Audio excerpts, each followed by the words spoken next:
Depuis des siècles, les paysages ariégeois sont façonnés dans la pierre sèche. Les anciens bâtissaient des terrasses afin d'y installer leur culture et leurs troupeaux de bêtes. Aujourd'hui, la tradition de la pierre sèche se perpétue et même se renouvelle. À quelques kilomètres de Foix, ce camping en est le parfait exemple. Les artisans de cette terrasse atypique sont Arnaud et Vincent. L'un est sculpteur sur pierre, l'autre paysagiste. Ils se sont associés il y a 2 ans avec un troisième collègue pour créer un groupement d'artisans et vivre de leur passion pour la pierre sèche. Aujourd'hui, ils travaillent sur cette construction dont la particularité est l'assemblage méticuleux des pierres aux formes très différentes. Il y a les plates, les triangulaires, des plus ou moins grandes, et pour choisir la pierre idéale, c'est tout un art. Celle-là, je l'ai trouvée, elle a de la longueur. Elle va participer à équilibrer celle-là qui est un peu étroite, qui est mise pas debout, mais enfin elle est un peu étroite. Une fois la pierre choisie, il faut la taquiner, c'est-à-dire la pousser contre les autres pour qu'elle s'adapte au millimètre près. Donc là, il y a une petite fente. Je vais soit enlever ça, un bout pour pouvoir la faire descendre. Pour faciliter l'assemblage, Arnaud va tailler la pierre. Un travail de précision qu'il affectionne tout particulièrement. Le plaisir, il est dans le geste qui est utile, il est dans voir, voilà, tu vois ce qui se passe, cracs. La pierre sèche donne des constructions parfaitement solides et naturelles. Elle provient du massif du Plantorel à quelques encablures du camping. Une pierre 100% locale qui ne nécessite aucun liant ou ciment. Bien sûr, l'assemblage, c'est le plaisir de la pierre sèche.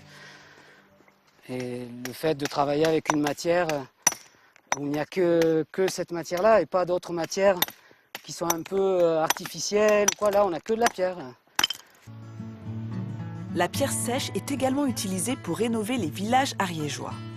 À 15 km de Foix, le village de l'Écherte s'est totalement métamorphosé.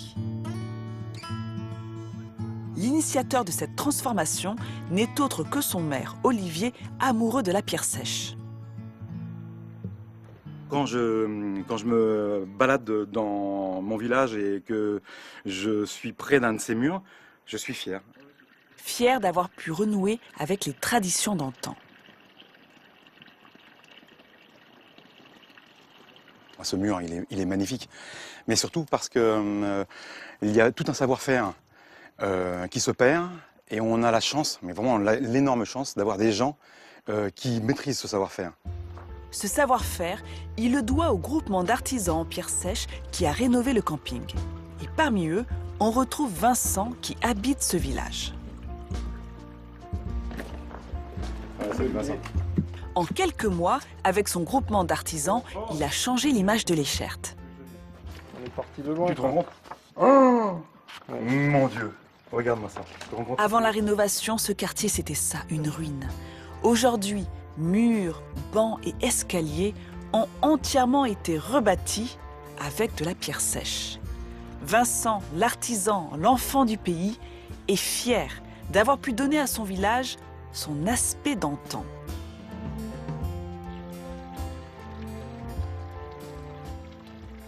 Ouais, pour moi, c'est voilà, j'ai des fenêtres qui donnent sur la fontaine, donc c'est quelque chose. Des fois, je me dis non, c'est surréel quoi, d'avoir pu créer cet endroit-là, l'ayant connu avant.